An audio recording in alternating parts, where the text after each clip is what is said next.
Guys, welcome back. Here again with another video. Today we are going to build something interesting. I hope that you will have fun doing this innovative approach. I thought about doing something new from the last time. This time we'll build a simulation of a circuit. You can build along with me. You can build your own circuit. Just take me wherever you put it, and I would be glad to see your innovative ideas, your mindset, your way of thinking. And through this kind of activities, we try to uh, see what different approaches we can do to solve problem, and from that maybe we can find the best one. Also, we can optimize the one that we already have. So, without further ado, let's start. Today's problem statement is creating an agriculture system which has many different kind of sensors integrated into it. You can take it from here any way you like. You can use any simulation platform you want. Today we are going to start with Tinkercad, which is the basic sensors compatible with Arduino. And yeah, let's start. I think that you can see my screen.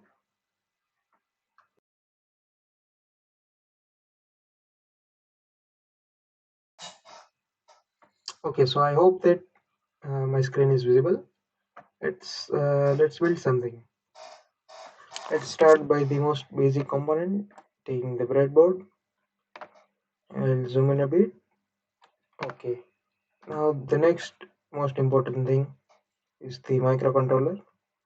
We are using an Arduino Uno just for the ease of operation. You can use any other controlling board that you may know of. Moving on, let's see what kind of sensors we have here. We have the flex sensor, we have the force sensor.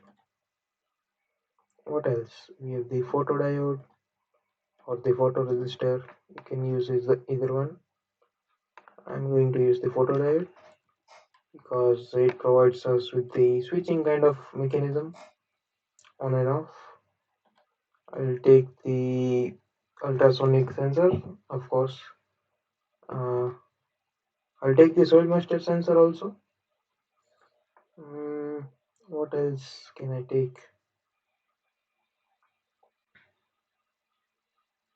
I'll take the passive infrared sensor also. uh, Anything else? No, I think these are all the sensors I want to use for now. If we see something else that we may like, we'll also include that in the project. Okay, so the first and foremost thing, let's think about what kind of activities goes on in an agriculture system. What actually happens in a farm that may require sensors? As you can see, we have the most obvious one, the soil moisture sensor. Let's create a sprinkler system that will sprinkle the water in case there is a sudden drop in temperature, or let's say soil moisture, as we are having the soil moisture sensor. So to do this, we'll need to, first of all, let's just connect the breadboard with the VCC in the ground so that we can easily connect all the different sensors. I'll just put a different color for this. Yes. Now let's connect the soil moisture sensor to the Arduino board. Let's first connect the VCC to the VCC, ground to the ground. Now, as you may know, soil moisture sensor is a sensor that is capable of delivering both analog and digital output. As of now, we are just going to consider the digital output, so I'm not connecting it to a PWM pin. We are just connecting it to the simple digital pin 4. As we have connected the soil moisture sensor, we have done we have completed with the sensing part. Now what about the action? What happens when the water level is low or the soil moisture is low? So for that we'll have to add an output component, say an LED, or let's connect an DC motor. Now this motor will be connected with a water pump. So the sprinkler system will start as soon as the soil moisture the moisture in the soil goes below a certain level. Now as we have only 2-pin motor here, I'll connect one pin to the ground as it is given. You can connect either terminal, but it is preferable that you keep the red wire to the VCC part, as otherwise the motor will turn in reverse condition. Of course, in simulation nothing changes, but if you try to implement in real life, sometimes the motor may be damaged while running in the reverse mode. And the motor I will connect with the 8 number pin, as again I just want to give an digital output. We can even map the speed of the motor according to the content of the soil moisture, but for the purpose of this video we are just going to take in consideration two conditions where the water level is either high or low. Now as this is done, let's start coding about it. I generally don't like to use the blocks. I think that it is better if we implement the habit of coding. Of course, Arduino is in C language, so it is not very difficult to learn that. And especially while you are using Tinkercad, you have already a sample code which you can very easily understand. And just by copying the given code, also you can quite easily make it work for your code. Also, I will explain what these lines mean if you are new to coding. Uh, the first part of the code is in void setup. Now void setup allows us to define all the different kind of pins. Say we are using the pin number on the Arduino 4 and 8. So what are they? The 4 number pin is an output. Okay, sorry. I think I have done a mistake. 4 number pin is an input and the 8 number pin is an output. So as simple as that, just use the English language and write basic words. That's what's so difficult. Yeah, so that's done. That's about done with the loop part. Sorry, the setup part. Moving on, we have the void loop. What this bit of code will do, it will iterate over and over. It will repeat throughout the cycle of the operation until the kill switch or the button is pressed. And whenever we write a piece of code in this one, in this block, it will continue to do the same action again and again, so that we don't have to write the code multiple times. Now let's understand the simple codes here. Digital write, which is a function, and delay. There is also another function called, just write it, digital read. Now you might be wondering what are these. So these are Arduino based snippets of code. The digital write function writes the or sets the value of a particular variable either high or low, or you can also use the variables 1 or 0 according to your choice. There is also another function called analog read, and there is another function called, as you might know by now, analog write. What analog read and write does is quite similar to digital read and write, but now the terms are in analog, so you can write any numerical value from 1 to 1024. Sorry, 10 from 0 to 1023. But it also depends if you are implementing it on hardware, then the specifications of your hardware may limit the number of bits that you can transfer. So earlier we had a simple code for built-in LED flashing. LED built-in, which is the variable here, is predetermined by the Arduino board as the LED. You can also search for this in your Uno board or any other Arduino board that you may have. And this built-in LED is used mainly for the purpose of proof reading and also sometimes troubleshooting if the board is in itself damaged or something like that. Let's write our code. What we want to do here is very simple. We'll write in an if condition. Also, first of all, we'll need to store the value that we get from the sensor. So I'll name a variable int x, and I'll take the value from reading the data that the soil moisture sensor is sending in the fourth pin. Quite simple and very easy coding. Now, our desired condition would be if the soil moisture sensor gives the negative signal, or that is the low signal. So if x is equal to 0, now we may have to check uh, when x is 0, because sometimes the soil moisture sensors are configured in such a way that when the water is low, the signal will be high. But other times, some companies may also manufacture sensor which have the high signal for high water and low signal for low water content. So you will always have to test run it just to be safe. And even within simulations, there are variations between different platforms. So it is always a kind of standard method to check with the test run, which we'll do soon. So let's just put in a condition. If the water level is low, what we'll need to do is turn on the motor, which can again drive the sprinklers. So the motor is in the sixth pin. Let's just write digital function, digital write, and we'll mention the pin number which we want to configure or send the signal through.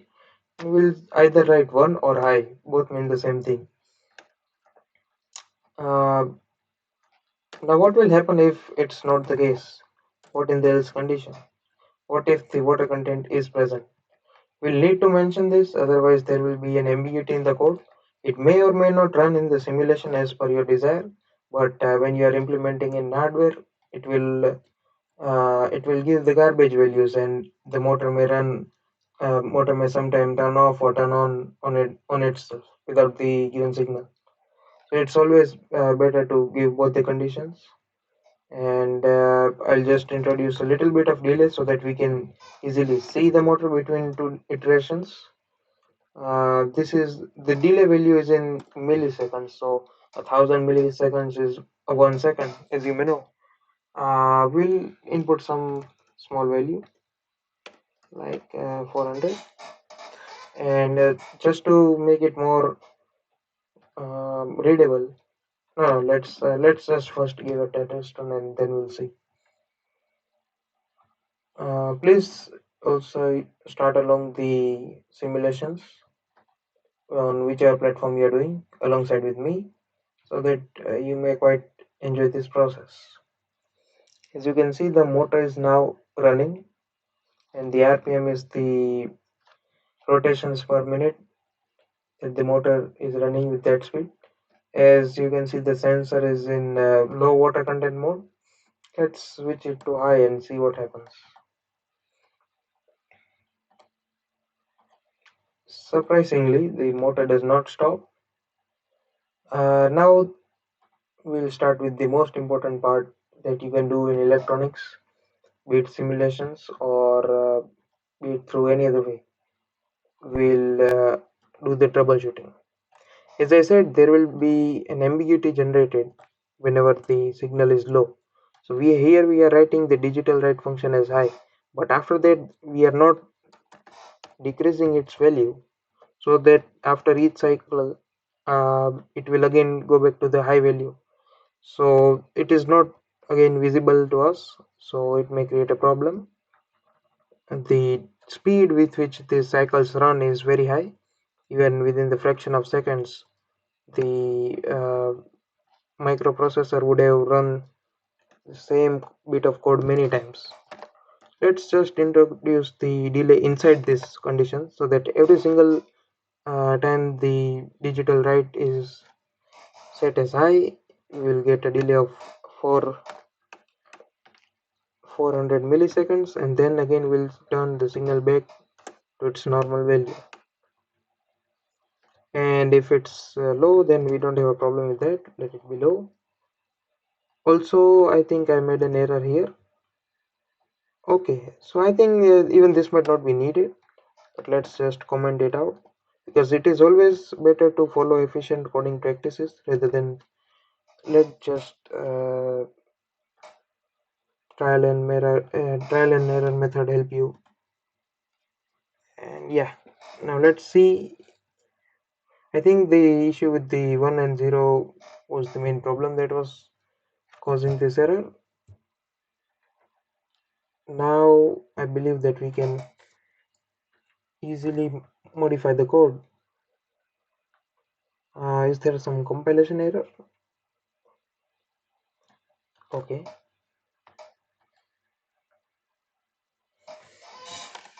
Yes, so the code is compiled. Now, as the sensor is again in low mode, the motor is running. When we turn it to high mode, the motor is off. So we have successfully implemented the sprinkler system, which will turn on the sprinklers as an emergency measure whenever the soil moisture content is very low. And on the other times, when the soil moisture is there, the motor will be off, the sprinklers will be off. Wonderful.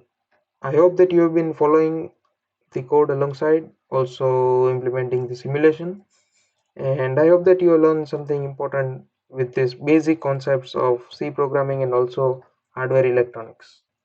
Now let's use other sensors. Let's try using, we'll not use the ultrasonic sensor as of now. We already have the PIR sensor, so it does not make much sense to use both motion sensing sensors. Uh, let's use the photodiode and see what we can implement using that. So what do you think in a farm can use the help of a photodiode which senses the presence of photons? When you think about it, uh, we can make this whole thing run on battery power. Now how is that, you may ask? The battery power may only turn on when the solar panels are not activated. Now that switching may take a lot of deep knowledge about analog electronics. You may have to use different kind of comparators and different ICs, but let's try to make something simple. Let's try bring in the solar cell, and also let's try, what else can we take?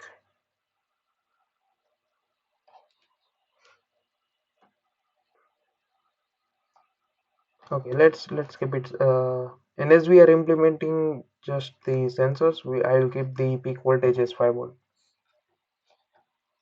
Of course, when you buy the solar panels, it's not the simple matter of click and drag and drop options, but for now, or for our convenience, we'll just keep it this way. Let's place a battery.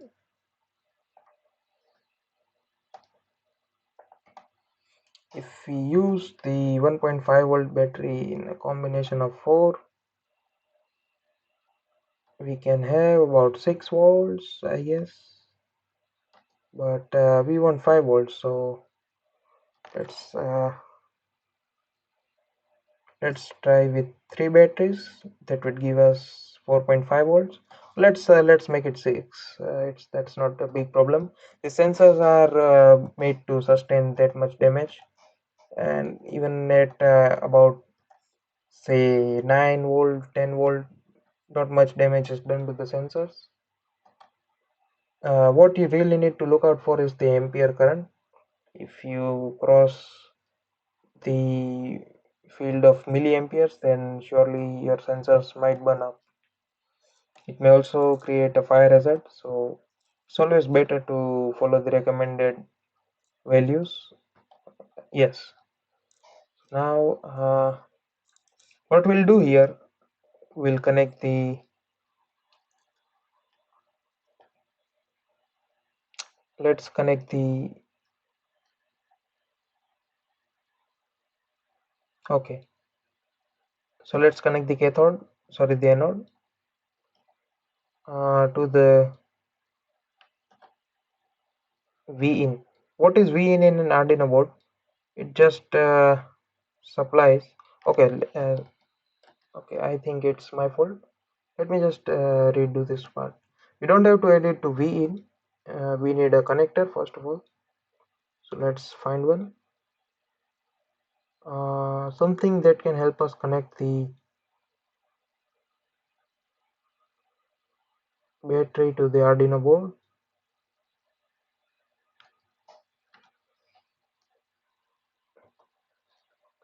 The USB cable may be useful. Yeah, let's use the USB cable. So let me just rotate it. Can we use this? I don't think so.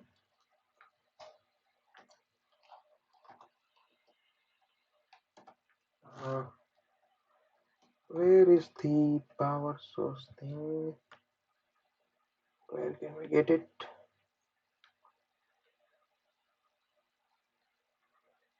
Hmm.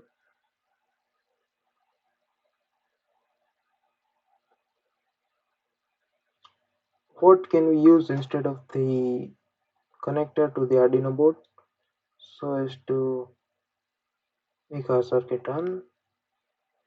I'm not able to find one connector.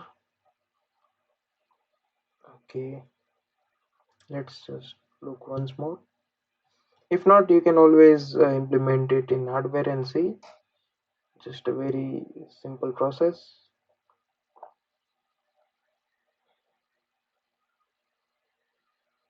Yeah, I don't think that we can always use the digital gates also, but as of now, let's just keep it. So to power the function of sensing the battery, let's just keep this one here. So now the photodiode will, what the photodiode will do is that whenever the photons,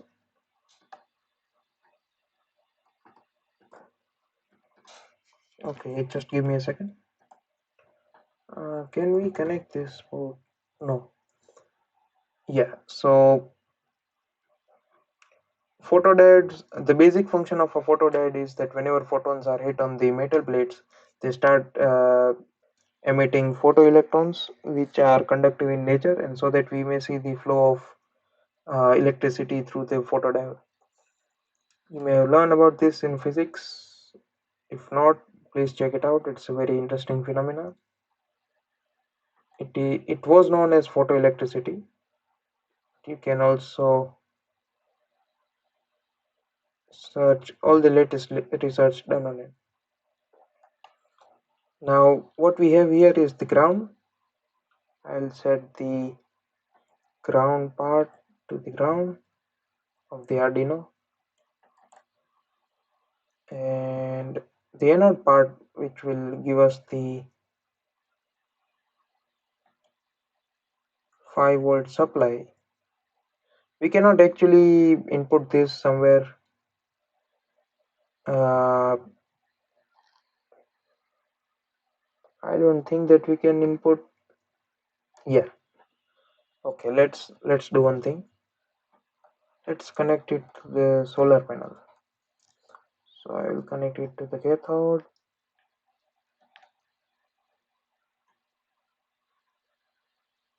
Or maybe we can altogether just use digital electronics to make this more simpler.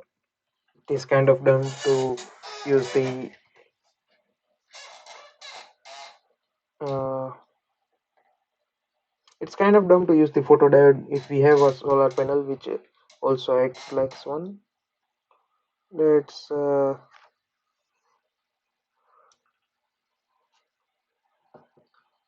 use an XOR gate, or maybe not XOR gate.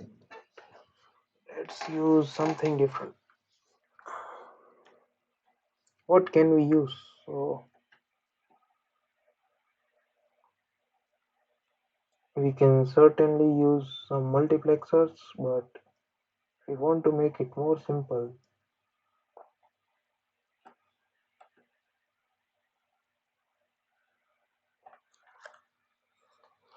What we want to do is that whenever the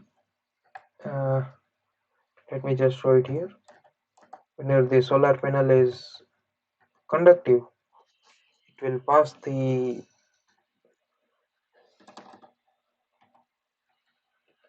why is this not working? Yeah, just due to limitation of simulation, let's just consider that the cathode of anode of the solar panel is connected to this part, which is the supply voltage, and I'll give ground to the ground. Now let me put an inverter here. There a normal 1-bit inverter present. Just need an inverter IC. No, I don't think there is one. Although we can use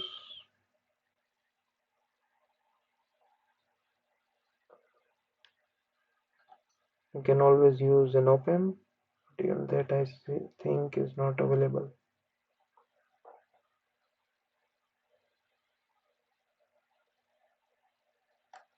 Yeah, we have the dual comparator, which again would require some reference voltage. So even that is kind of dumb. Still, let's try to implement it. Which IC do we have here? LM393. So the what you want to do about uh, any new electronic part that you may not know about, or don't understand what is its specifications, just open a datasheet. There you will find all the given pinouts, what the circuit is of, what logic family. As we can see here, it is of TTL logic family. You can also see different specifications, what voltage, what current to pass through it, what are its limitation in terms of power, in terms of heating, what temperatures it gives the optimum results at, etc. Let's see the pinout structure, what different pins are. I don't think this one has that, so let's try something else. Let me just write in the pinout. Yeah, so as you can see, let's just wait for this image to load. The first pin is the output pin, the 8th pin is the VCC pin, 4th pin is the ground pin.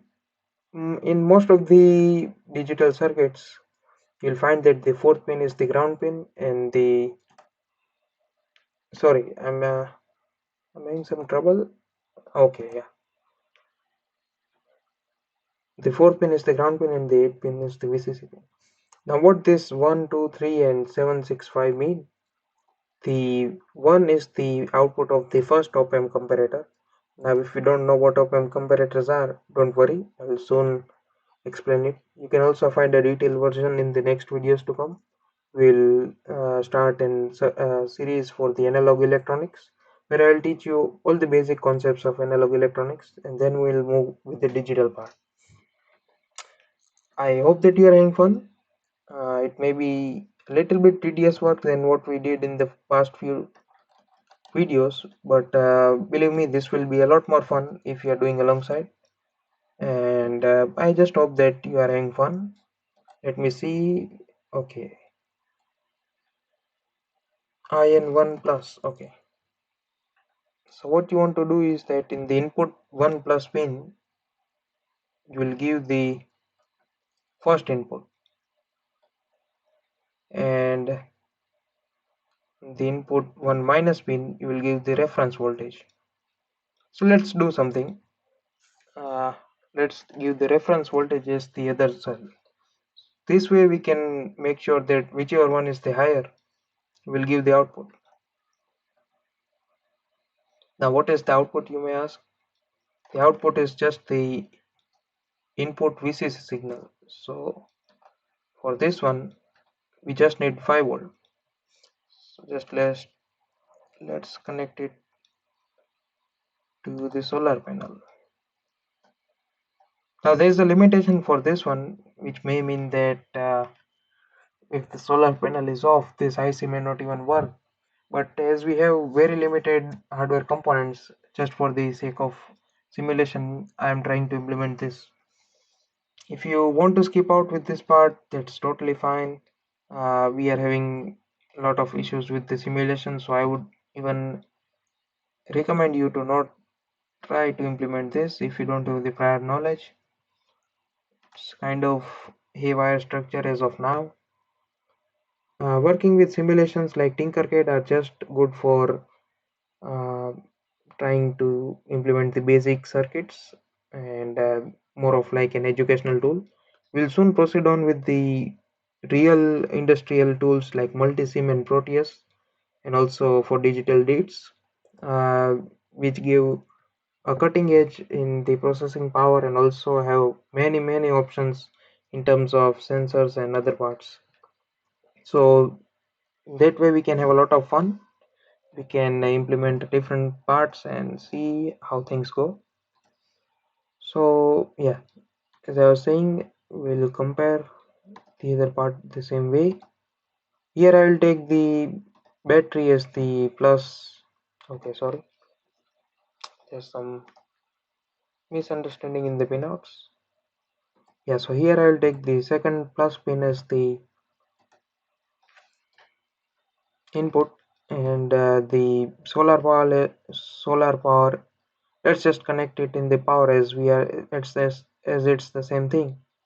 So what I was saying is that we'll take the input as the battery and compare it with the solar cell, and yeah,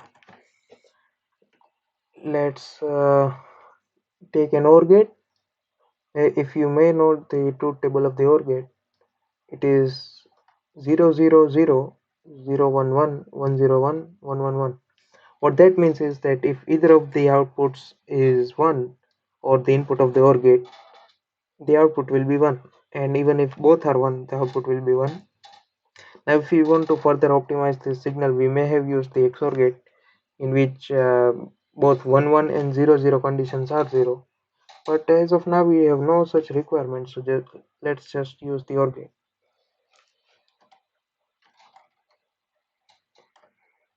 Here I think the pinouts are given very easily, so we don't even have to read the datasheet. But I would surely recommend you, if you are new to electronics, to explore the datasheets of at least 30 to 40 different sensors and other ICs, so that you may get the basic knowledge of what goes into an IC, how they are made, what are their limitations, how you can make sure that while operating hardware, no electrical or other hazards occur. Okay, so as you can see from the pinouts, it's the numbers are quite simple. As it's an quad OR gate, there are 4 OR gates integrated into this IC. We just need one. So we'll take the output 2, give it to output, sorry, input 1B, and take output 1 and give it to output 1A. Take their output, uh, use it. Okay, just a second. Yes. So for now, let's just think that we are using this here. Now, as Tinkercad would not allow floating wires, I will have to take a resistor. to make it floating.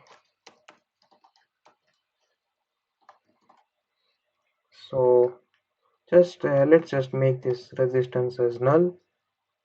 We'll take the output, and yeah, that's it. We have our control structure of power. As weird as it may look, and I don't think even it will work. It will give us a switching mechanism where the solar panel will turn on whenever the battery is. Let's do one thing. Let's decrease the voltage of the cells, so that way we have a different structure. So whenever the solar panel is on, what it will do is that it will pass 5 volt through this op-amp. What op-amp does is that it compares two different voltages. As a reference voltage for this solar cell, we have this battery. Now when the solar cell is on, the the output of the solar cell is 5 volt, and the output of this battery is constant, that is 4.5 volt. So the solar cell will obviously pass the VCC, that is the solar cell itself. This will ensure that the given in whatever given time of the day, only one of the batteries is used, and so that the power is not wasted. The converse occurs with the other battery. When the solar panel is off, it gives zero voltage, which is lower than 4.5 volts, so the 4.5 volt passes through. What this OR gate does is that it just compares both the outputs and gives that signal to the Arduino pin. Now we will also have to use this negative parts of the, or say the ground signal. We'll have to connect them, and we will have to use it at the connector, which we do not have as of now. So for simplicity, I'll just connect it to the other part of the resistor. But both of this wire go here in this connector, as we do not have that in the simulation. We'll just assume that it works. Moving on, it was quite a lengthy explanation, and sadly for something that didn't work. Let's use the PIR sensor. So what the PIR sensor does, it emits short rays of passive IR. So what it actually does is that the infrared signal is continuously uh, passed through the particular environment. Whenever a person or some other object is moving through that environment, the IR signal is disturbed, which creates short pulses in the sensor, as it does not receive the reflected waves back. Just like sound, as you may know about sonar, which is the main principle behind the ultrasonic sensor, there is an emitter and a receiver, which we now call a transceiver. So what this does is that it, in the PIR sensor, it emits IR waves, uh, to be more accurate, IR pulses, and at very high frequency. So to you, it may always seem as an IR burst or IR ray, which is continuous. So these are always pass through the environment, and the reflection of that will be received by the sensor, and it will make sure that a particular distance is maintained. Now, it does not matter how big your environment is, the range of the sensor is about 7 meters. Within that, it can operate very easily and will detect the movement. What it does is that whenever an particular object passes through that environment, which is within the 7-meter radius, uh, the sensor will have a disturbance in the IR, in the passive IR field. So it would alert for say a small duration of time, then again it would set to this new value, as unlike sonar it does not have any active component that can tell it the actual distance. It just relies on the disturbances in the IR signal. So if you go ahead and stand in front of it for say 1 or 2 seconds, then it will now map the distance between you and it as the new environment, and it will stop flashing the alert signal. So here, what we can use it for farming purposes, if we really think about it, farmers have very few requirements of monitoring the movement of something unless they are cattle farming. So what we can use this is in say alert mechanism. So if I am having a very big farm, say about it stretches about a mile. Uh, so what can I do to monitor the security of the lands? Say I don't want intruders to break in through the fence at night, or maybe I don't want some predators to come in and harm my cattle. So what I can do? So maybe we can sense the motion and alert whenever there is some suspicious activity going on around the fence. This way we can ensure that early warning is given to the owner of the farm so that they may take appropriate action. For this, I will use a light bulb as it is the most easily available component, and we can very easily implement it in someone's work environment, a house, or any other place, and connect it to our sensor. Now, this one is just like another motor. You can connect either one of the terminals. That's no issue. I'm connecting it to the ground. Now, let's connect this one to the 10 pin. You can use any pin. As of now, there are no constraints. Now, just so you know, we didn't write any coding about this part because it's all about electronics. So instead of coding, we have used the both ICs. So this is the beauty of digital electronics. You don't have to write in many lines. Just the logic component make sure that only one of them starts at one time. So moving on, I'll just label everything as we go for the ease of access. Um, let's remove the predefined comments. So these are the comments. You can write single line. You can write, say, I want to write multi-line comments. So what you can do, I can write anything. Uh, say for as long as I want, and it won't be considered as a software or say particularly part of my code. What double slash means in most of the programming languages is a single line command. So as long as I write anything in this line, nothing matters. But as I go ahead, this comment part is broken. There is also a documentation part, which is the multi-line comment that we did. And there is also one another type of comment that you don't need to worry about, which is basically the same as documentation comment. And so yeah, this is the single line comment. This is the documentation comment, the start part and the end part. There's also single line comment defined as this way. So let me just write. If you don't understand these parts, don't worry. We are also going to start coding sessions just for your benefit. To in that way, I think that electronics requires very basic coding, so there's nothing to worry about. And also this way, you may learn some new languages, so that is always fun.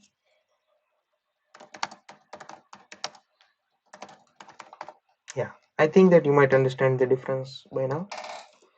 So I'll just name this one as sprinkler system. Now, what we are going to do next? We are going to have an threat detection system, right?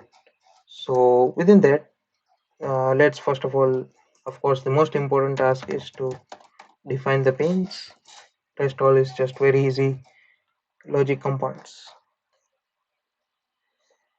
So we have the 10th pin as the output, as it is connected to the bulb. I'll write it so. Make sure there are no typos. Or even if there are, then just change them. There is no worries about that. What we have the input signal as, okay, the 12th pin. So let's just write that 12 pin input. Wonderful. Now, what the condition here is that if, just as simple as the early one, let me just pick up the code from there.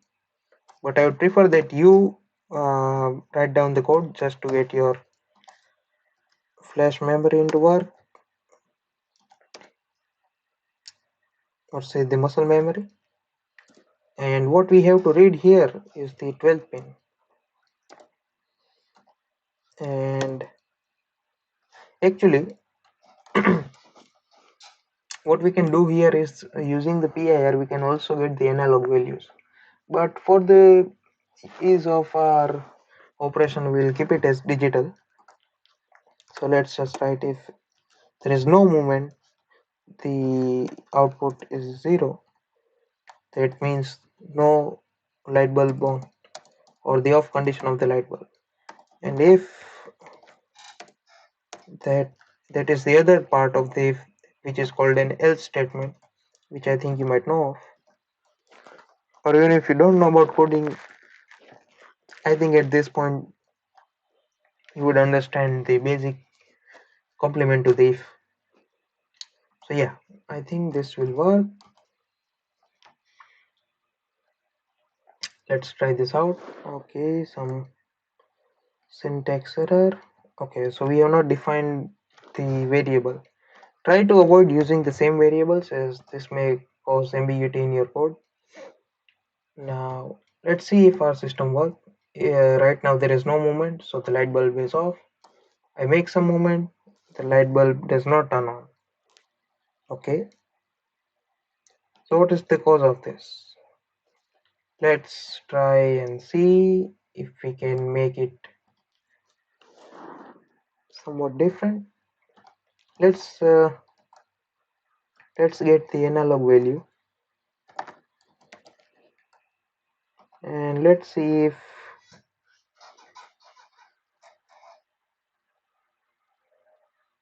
okay, I think that digital write function was still mapped with the output 8. As you can see, copying just the simple codes might not work. You will have to be aware all the time. That is also another fun thing about coding, that it will make you very focused with your work. You cannot simply just be watching a movie and start coding like the films, I'm afraid. But at some point, maybe you can even do that. I cannot. But of course, you're all brighter than me.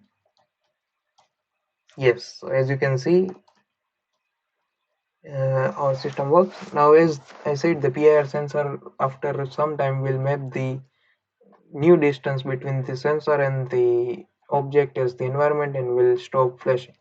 So this works very well for us in the way that it will only capture the active movements, and say something like a leaf may fall in front of the sensor, and the sensor may maybe turn on and on and on. That is a useless case.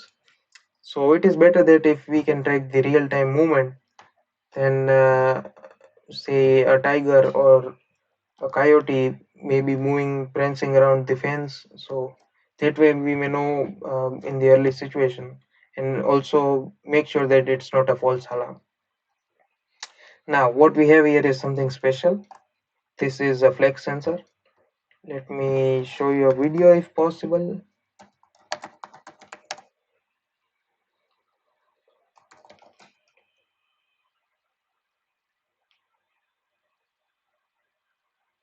Might as well show you the other circuit that I have. So I had already implemented this circuit as I was sitting one day. No great story about it. So yeah, one day I was just sitting bored and thought about creating some system using electronics, and I also wanted to explore the different components available in Tinkercad. So I just made this circuit, and it is a little bit different. As I am saying from the very beginning, electronics is all about creativity. Even though you may think there are rigid standards, there are not. So yeah, something fun about it is that here I have used two different solar batteries, assuming that one of them will be on at all times, just to make the simulation run. Now I have powered the whole system, and as you can again see, the comparison is done using open. So the power of the entire system is driven by the solar panels for the battery, and there is a PIR sensor just like the last time. We have the buzzers. So this time I also added buzzers. Let me just show you in running so you may get a better idea. Let's hide this one. Okay, we'll need to give it some time.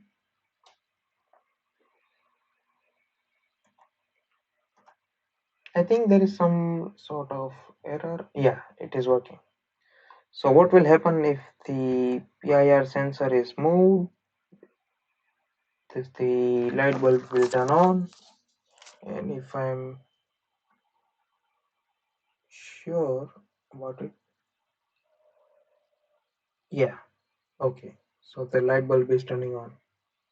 Also, we have the soil moisture sensor, which when turn high will make the motor run. Yeah. So this is the flex sensor. Uh, you can bend it, and the sensor measures the degree of bend, how much bended it is. It does this by the flex sensor consists of many strips of such electrodes, which are only partially connected by a copper paper on the one side. So whenever you try to bend them, the more number of electrodes that are touching each other means the more amount of current passing through them. This way, it sort of measures the uh, degree of bending that it may be undergoing. We have also other components here. This is the LM35 temperature sensor. Using this, I have created the sprinkler system so that whenever the temperature goes very high, say about 40 or 60 degrees Celsius, where drip irrigation might not work, then using this system we can spray overhead sprinklers, which will uh, ensure that the plants do not dry up and are safe from the uh, very high temperature. Here I have used the soil moisture sensor as the control of a drip irrigation system. So the motor even is working at very slow speeds, say 12 rotation per minute, and this will ensure that the no wastage of water is done, which is very high due to the rate of evaporation in sprinkler systems. And also we have an earthquake measuring system using this tilt sensor, which will measure the amount of tilt that particular place might experience with respect to the earth's gravitational core. So it's also the same part. It will start a buzzer. Unfortunately, the buzzer is not working as of now. There is some error in the simulation, I guess. Also, this flex sensor will turn on, the PIR sensor will turn on the buzzer. So yeah, that was about it, the concept. This is a little bit messier than what we did. Maybe, I don't know, even we may reach to that point sometime. We have used fewer components, but I think you may get the idea. Now this flex sensor works on a different sort of principle than what you might be experiencing so far with the electronic sensors. And as you might know by now that the breadboard, all the vertical lines are shorted. So make sure that you don't make that error. Let's take a resistor, and I'll show you how the flex sensor can be used to monitor the different degrees of folding that it undergoes. Okay, what we'll do here, something very simple. It will take the VCC, I will short it, I'll take the ground, and let me just get it here. Okay, just a second. Yeah, just give me a second. We are trying to create parallel resistance here.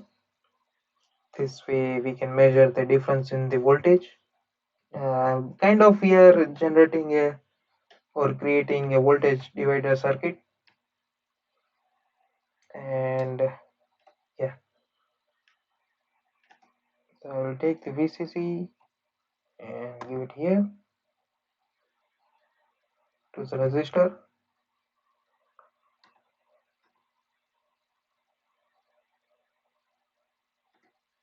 Okay,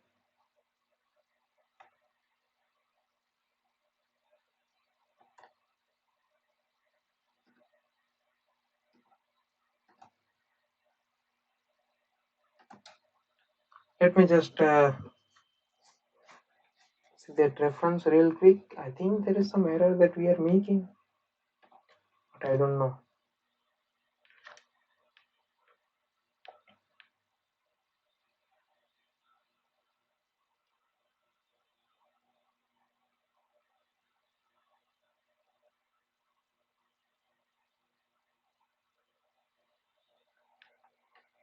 So as we can see here,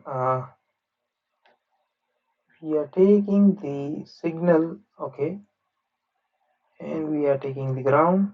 Okay, okay, yeah, so we are doing a little bit. Oh no, okay, we are doing the correct part. All right. Mm, why is it not working?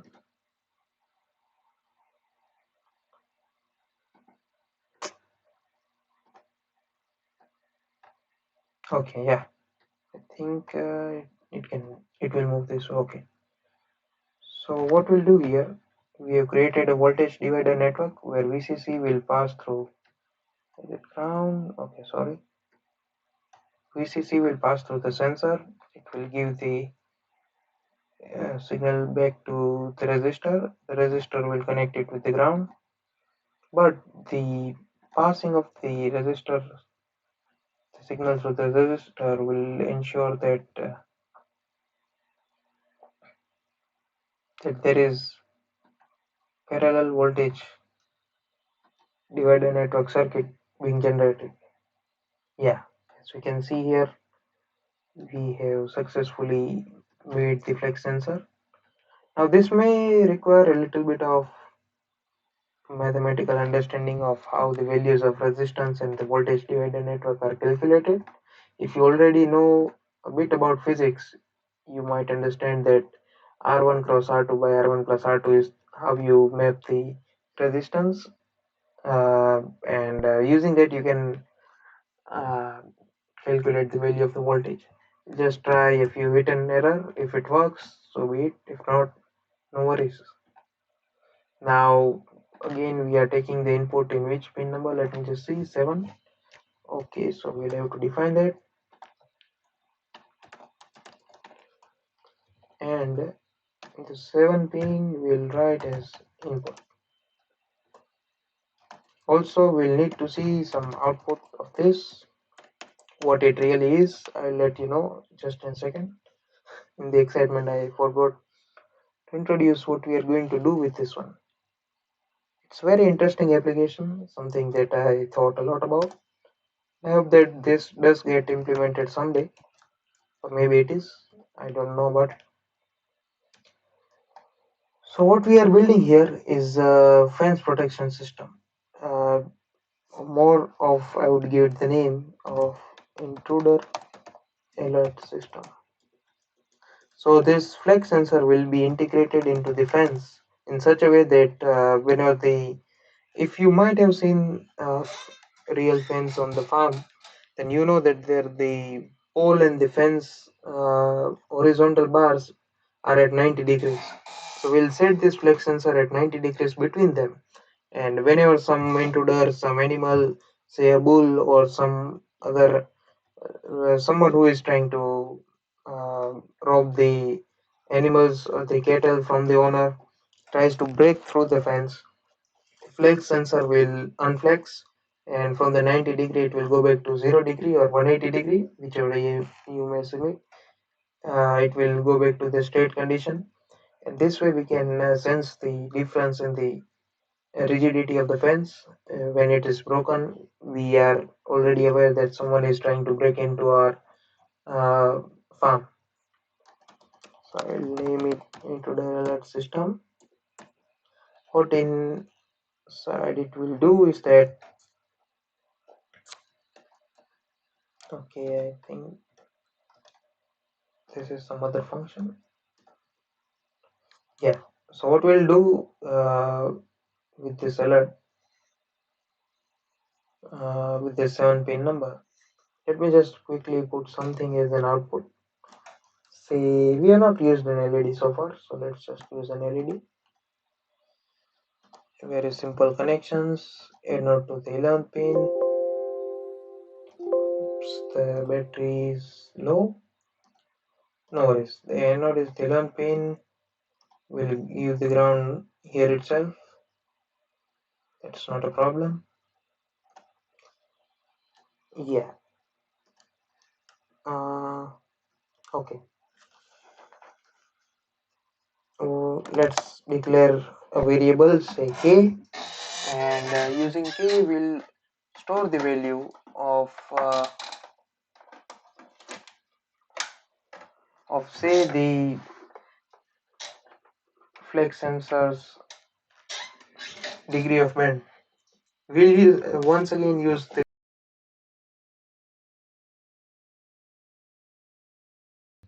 which is inputted in the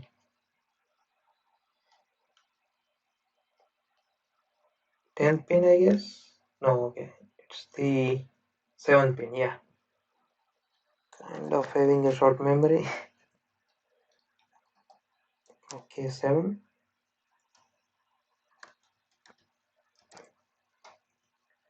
Now if is greater than 0, which you can also use instead of writing not equal to 0,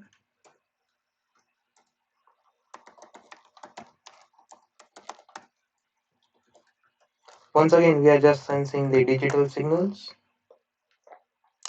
Or yeah, let's just try with this one, and then for this one we'll try to implement the analog, just to make you understand how we can implement that.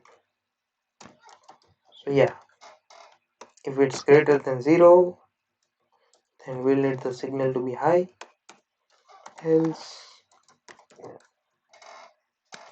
we'll give it to below. So the signal will be high whenever k is greater than 0. That is whenever the stick is okay. Let's just invert it. Either way you can write the logic, but yeah, let's make it so that when the flex sensor is folded, the LED is turned off, and whenever it is unfolded, the LED turns on. Kind of confusing, but I think if you might be imagining the scenario, you might understand what I mean. There's some accent mark that I have implemented by mistake. Okay, so far so good. Let's try with the sensor. Uh, as I was afraid, even unfolding, the LED does not turn on. So yeah, now what we can do, uh, let me just make sure that the connections are right.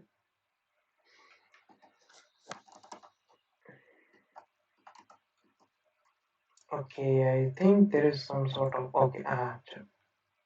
This flex sensor is very confusing. It does not let go until you press on it. Yeah, let's increase the resistance and see what we can do.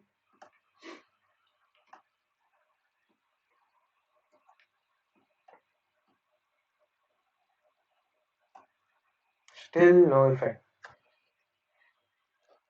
Let me just make sure that the code is right. As I expected, in both the cases it is low, sorry, high.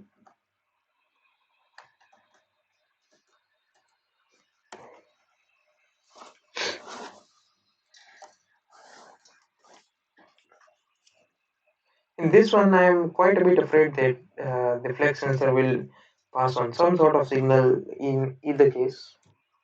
So let's try decreasing the value of the resistance. Practically, you should of course try to measure everything out using the voltage divider network, and soon we'll do that also. But I just want to give you a basic idea today, so I don't think there's any need of that. Uh, is there any change? No, there is no change. So let's try to do something about it. Let's write the analog value and say let's case less than 400.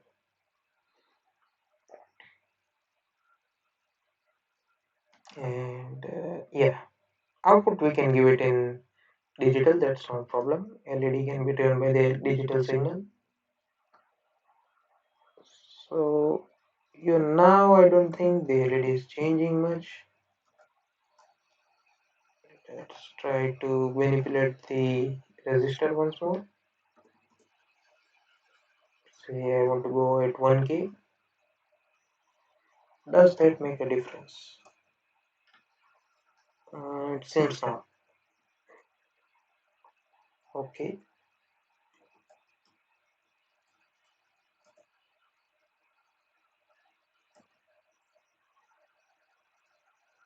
Yeah, so I think this one may require some more.